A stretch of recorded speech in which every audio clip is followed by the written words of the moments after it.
And we got the whole gang out there reporting for us. Now let's go to Paul Dudley live at Orleans and Broad, I believe. Is that where you are, Paul?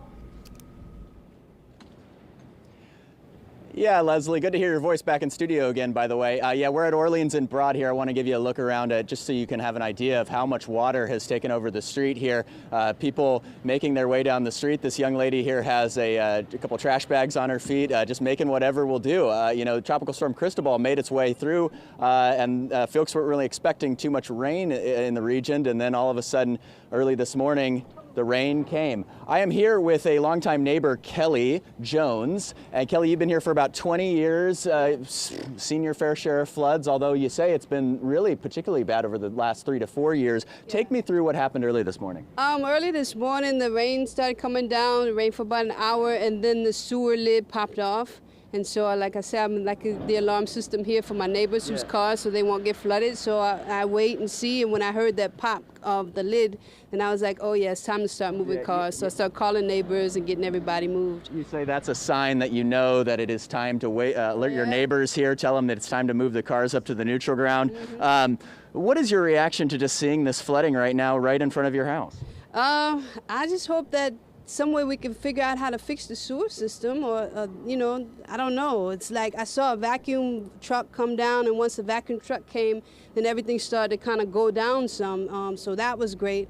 But hopefully, like I said, in the last 3 or 4 years, it's been a lot worse than I've ever seen it. So there's something going on that maybe needs to be, you know, checked and pumped or worked out, maybe get different drain systems or something. And we're sitting in probably about maybe 9 inches of water right now, maybe a foot at its highest. But you said it was actually a considerable amount higher before. Yeah, it was close. It was over 2 feet, definitely about 2.5 feet. So, you know, when the cars drive down the street, we just always ask them to slow down, because not only does it destroy their cars to go faster, pushing the water inside their car and the engine, but it also pushes water into everybody's homes and causes damage. So. And I understand you're trying to get to a doctor's appointment now? Yeah, we're trying to get to a doctor's appointment. We were trying to wait for the water to go down, but we got to make it through and we parked our cars on Broad on neutral ground, a little higher land over there. Yeah. So, yeah. Your car is not, how far is it? You got to walk through that? The light, yeah, we got to go through the light, but it's not getting flooded. So. All right. Well, thank you so much for talking with us, Kelly. I really appreciate your time. Okay.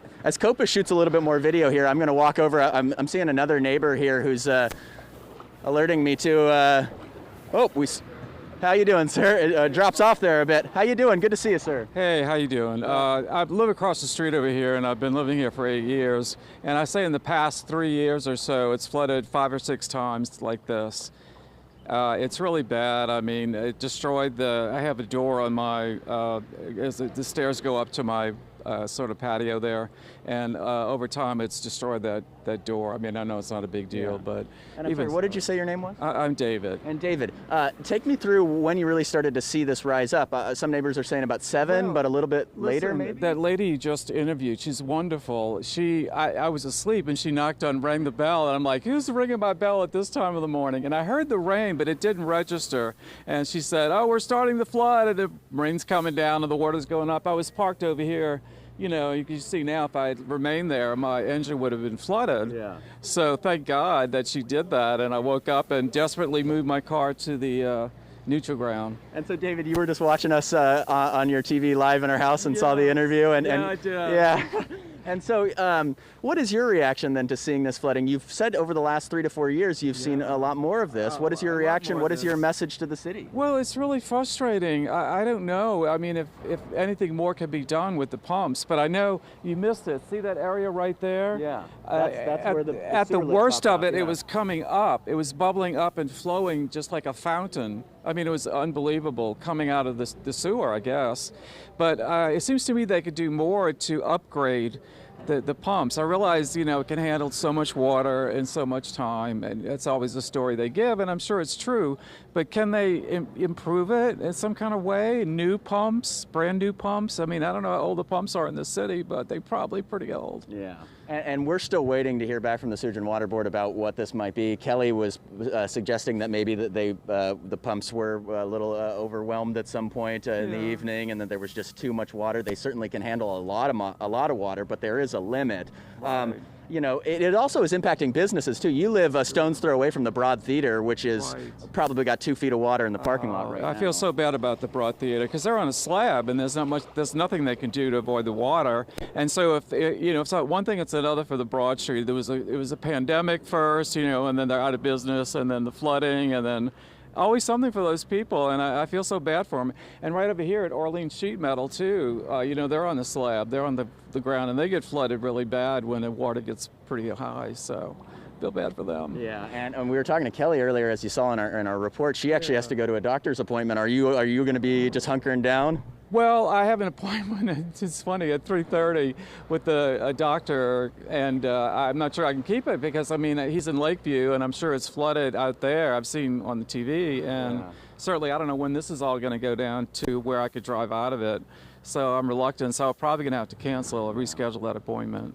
Well, thank you so much, David. I appreciate your time. As we take a walk down Orleans here, you can see that's what Kelly was talking about earlier. That is the manhole cover that actually blasted off in the middle of the night. You see that, David? Yeah, now it looks like, I don't know what it's doing. I guess it's still spitting up water, but it was really, like a fountain. Exactly. Oh, wow. It's really acting, it's acting up for the camera. Yeah. That's kind of funny in a way. And for those of you who are just joining us, we interviewed a neighbor earlier, Kelly, and she said that this is a sign. She hears these manhole covers from time to time actually blast off at points during storms, and that's how she knows to alert her neighbors to move their cars to the neutral ground. David was just saying that that's how he found out to move his car to the neutral ground. So a lot of activity out here still. We do know that vacuum trucks, we've been told, have been making their way down Orleans Street and trying to move some of this water. Here is a crew of some sort. I can't get a total. It looks like crew of Public Works, if I'm not mistaken, making a way down here. They might be trying to plug up this manhole cover here. We're not 100% sure, but yeah, that is crew of Public Works Department right there, identifying this. And the other thing that happens here is when a large truck like this makes their way down the street, the water starts moving in, and luckily some of these homes are raised up a bit, but as Kelly was telling us earlier, it was about 1.5 feet higher at one point here. So still a lot of water on the streets here in Orleans, and definitely a situation we are monitoring as the crew of Public Works tried to really get the water to go down here. Yeah, Paul, I see that Public Works truck actually had some barricades on the back. We saw over where Duke was, closer to Orleans and Basin. They were actually putting some of those barricades out earlier. And listen, you're not far from the Zulu Social Aid and Pleasure Club. Were you able to pass there? Did you see if they took on any water? Because we know they have in recent floods. They're right around the corner from you.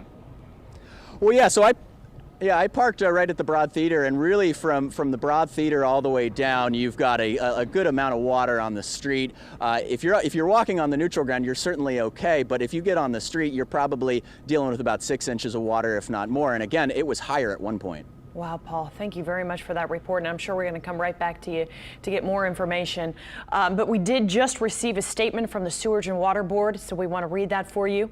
As you know, the New Orleans metro area received an excessive amount of rainfall this morning. We went into this storm with all 99 pumps available and enough power to run our drainage system.